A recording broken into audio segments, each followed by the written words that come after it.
Hi everyone, welcome to my channel Sandbox Stories. क्या आप अपने आप को काफी इंटेलिजेंट समझते हैं? तो हो सकता है ये वीडियो आप ही के लिए हो। डनिंग क्रूगर प्रभाव एक ऐसा मनोवैज्ञानिक ड्रामा है जहां कम ज्ञान वाले लोग खुद को हर क्षेत्र का अर्जुन समझते हैं, जबकि असली अर्जुन अपने तीर कमान को लेकर चिंतित रहते हैं कि कहीं उन्होंने सही निशाना लगाया या नहीं। इसे ऐसे समझिए कि गिटार के दो तार छेड़ते ही रमेश खुद को जिमी हेंड्रिक्स मान लेता है, जबकि गिटार का प्रोफेसर राहुल सोचता है कि उसे अभी भी सा रे गा मा की प्रैक्टिस करनी है। ये वो लोग होते हैं जो एक YouTube वीडियो देखकर मास्टर शेफ बन जाते हैं और आधा किलो चीनी डालकर मीठी नमकीन खिचड़ी का आविष्कार करते हैं। पॉलिटिक्स में ये लोग टीवी देखकर खुद को अगला प्रधानमंत्री मानते हैं, जबकि असली नेताओं को हर बयान पर सोच सोच कर पसीना आता है। वहीं इंटेलिजेंट लोग जो सच में ज्ञान की गंगा बहा रहे होते हैं, अपनी क्षमताओं पर संदेह करते हैं, जैसे कि उन्हें इम्पोस्टर सिंड्रोम का ठेका मिला हो। आप जहां भी देखो, हर कोई एक्सपर्ट है, हर कोई अपने आप को किसी न किसी क्षेत्र का विशेषज्ञ मानता है। वो उन चीजों पे एडवाइस देते हैं जो उन्होंने कभी ट्राई नहीं की। बिना किसी अनुभव के वो आपको सलाह देने में पीछे नहीं हटते। वो उन टॉपिक्स पे बहस करते हैं जिनके बारे में उन्हें कुछ नहीं पता। बिना किसी जानकारी के वो बहस में शामिल हो जाते हैं। ऐसा लगता है जैसे सबने यूनिवर्सिटी ऑफ फेसबुक से नोइंग एवरीथिंग में डिग्री ले ली है। हर कोई सोशल मीडिया पर विशेषज्ञ बन गया है। ये है दोस्तों Dunning Kruger effect in action.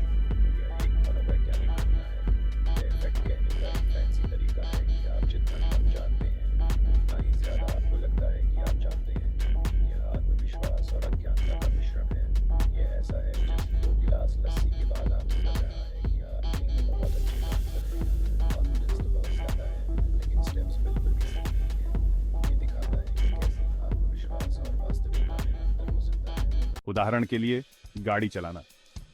हम सब उस इंसान के साथ कार में बैठे हैं जो खुद को माइकल शूमाकर समझता है। वो स्पीड करते हैं, अचानक मुड़ते हैं, हॉर्न बजाते हैं। उन्हें यकीन होता है कि वो सड़क के मास्टर हैं, लेकिन असलियत में वो खुद के लिए और बाकी सबके लिए खतरा है। This is Dunning Kruger behind the wheel. उनमें यह रियलाइज करने के लिए स्किल्स और अवेयरनेस की कमी है कि वो असल में कितने बुरे हैं। याद रखें दोस्तों, सड़क पर थोड़ी सी विनम्रता बहुत काम आती है। और फिर आती है कराओके नाइट। हमारे पास वो एक दोस्त तो होता ही है। आप जानते हैं किसके बारे में बात हो रही है। वो माइक पकड़ते हैं, लता मंगेशकर के कॉन्फिडेंस के साथ गाना शुरू करते हैं, लेकिन आवाज जैसे कोई बिल्ली चिल्ला रही हो। लेकिन यहाँ पर मजेदार बात यह है कि उन्हें लगता है वो बहुत अच्छा गा रहे हैं। वो एकदम अनजान दुनिया में जी रहे हैं। उन्हें इस बात का जरा भी अंदाजा नहीं है कि वो बाकी सबको कितना परेशान कर रहे हैं। Dunning Kruger strikes again. Section 4, the internet where everyone's an authority except maybe me मी। और इंटरनेट के बारे में तो मैं शुरू भी ना करूं तो ही अच्छा है। ऑनलाइन हर कोई डॉक्टर है, लॉयर है, फाइनेंशियल एडवाइजर है। लोग रिलेशनशिप एडवाइस देते हैं, स्टॉक टिप्स देते हैं, यहाँ तक कि मेडिकल डायग्नोसिस भी करते हैं। और ये सब बस गूगल पर एक बार सर्च करके और बहुत सारे कॉन्फिडेंस के साथ। ऐसा लगता है जैसे इंटरनेट लोगों को एक मेगाफोन और एक्सपर्टीज का झूठा एहसास देता है। लेकिन याद रखें दोस्तों, इंटरनेट पर आप जो कुछ भी पराजते हैं वो सच नहीं होता। और सिर्फ इसलिए कि आप उसे कॉन्फिडेंस से टाइप कर सकते हैं, इसका मतलब यह नहीं कि आप एक्सपर्ट हैं।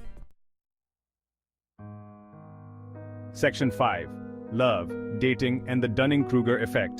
A match made in, well, not heaven. This section delves into the fascinating intersection of overconfidence and romantic pursuits. प्यार। यहाँ तक कि कामदेव का तीर भी डनिंग-क्रूगर इफेक्ट से नहीं बच सकता। जब हम प्यार में होते हैं, हम अक्सर अपनी क्षमताओं को बढ़ा चढ़ाकर आंकते हैं। हम सब ऐसे लोगों से मिले हैं जिन्हें यकीन होता है कि वो डेटिंग के लिए भगवान का तोहफा है। वे सोचते हैं कि वे हर किसी का दिल जीत सकते हैं। उनके पास सारे जवाब हैं, परफेक्ट पिकअप लाइंस हैं, इरिजिस्टिबल चार्म है। वे मानते हैं कि उनके पास हर स्थिति के लिए सही शब्द हैं। लेकिन अक्सर उनका कॉन्फिडेंस उनके असली डेटिंग स्किल्स के बिल्कुल उल्टा होता है। वे जितना सोचते हैं उतना अच्छा नहीं कर पाते। वो टूटे हुए दिलों और अजीब मुलाकातों का एक सिलसिला छोड़ जाते हैं और सोचते रहते हैं कि आखिर उनके फूल प्रूफ तरीके काम क्यों नहीं कर रहे। वे समझ नहीं पाते कि समस्या कहाँ है। जिंदगी की ज्यादातर चीजों की तरह प्यार के लिए भी सिर्फ कॉन्फिडेंस से ज्यादा चीज की जरूरत होती है। इसके लिए खुद को जानना, सहानुभूति और अपनी गलतियों से सीखने की इच्छा शक्ति जरूरी होती है। सच्चा प्यार पाने के लिए हमें अपने आप को बेहतर समझना होगा और दूसरों के प्रति संवेदनशील होना होगा। चलो दोस्तों, आज बात करते हैं चैप्टर 6 की, अंडर एस्टिमेशन पैराडॉक्स, यानी खुद को कम समझने की आदत। ये एक ऐसा विषय है जो हमारे जीवन के कई पहलुओं को छूता है और हमें सोचने पर मजबूर करता है कि हम अपने आप को कैसे देखते हैं। दुनिया अक्सर डनिंग क्रूगर इफेक्ट के बारे में बात करती है, जहां कम स्किल वाले लोग खुद को बहुत कुछ समझते हैं, लेकिन इसका उल्टा भी होता है। मतलब होशियार और काबिल लोग अक्सर खुद को कमतर समझते हैं। ये एक ऐसा मनोवैज्ञानिक प्रभाव है जो हमारे आत्मविश्वास और आत्मसम्मान को प्रभावित करता है। Pause 1S।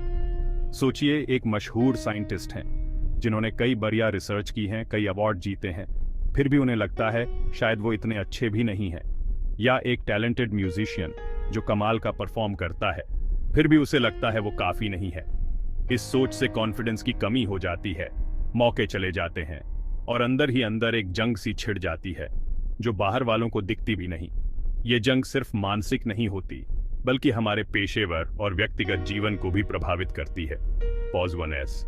अजीब बात यह है कि जितना ज्यादा कोई जानता है, उतना ही उसे पता चलता है कि वो कितना नहीं जानता। इसी से वो अपने काबिल होने पर शक करने लगता है, जिसे कहते हैं इम्पोस्टर सिंड्रोम। वो अपनी कामयाबी को किस्मत समझता है, हुनर नहीं, और डरता है कि कहीं वो फ्रॉड न साबित हो जाए, जबकि सबूत तो उसके हुनर के ही हैं। ये डर उसे और भी ज्यादा मेहनत करने पर मजबूर करता है, लेकिन साथ ही उसे मानसिक तनाव भी देता है। इस पैराडॉक्स को समझना बहुत जरूरी है। ये हमें बताता है कि सेल्फ डाउट किसी को भी हो सकता है, यहाँ तक कि सबसे जानकार को भी। ये हमें अपनी ताकत पहचानने और उसे सेलिब्रेट करने की याद दिलाता है, फीडबैक लेने और अपनी कमियों को पार करने की हिम्मत देता है, क्योंकि कभी कभी सच्चे एक्सपर्ट वो होते हैं जो लगातार कुछ नया सीखते और खुद को बेहतर बनाने की कोशिश करते रहते हैं, चाहे वो खुद को ऐसा ना भी समझे। ये हमें यह भी सिखाता है कि असली ज्ञान विनम्रता में है, और यही विनम्रता हमें और भी बेहतर बनाती है। तो आखिर में ये सब क्या बताता है? ये बताता है कि खुद पर भरोसा करना या ना करना, दोनों ही हमारे खुद के बारे में सीमित जानकारी से पैदा होते हैं। सबसे अच्छी बात यह है कि बीच का रास्ता निकालें, थोड़े विनम्र रहें लेकिन कॉन्फिडेंट भी रहें, और हमेशा कुछ नया सीखने के लिए तैयार रहें। ये संतुलन हमें न केवल मानसिक शांति देता है, बल्कि हमें और भी ज्यादा प्रभावी और सफल बनाता है। तो अगली बार जब आपको अपने आप पर शक हो, तो याद रखिएगा, सबसे अच्छे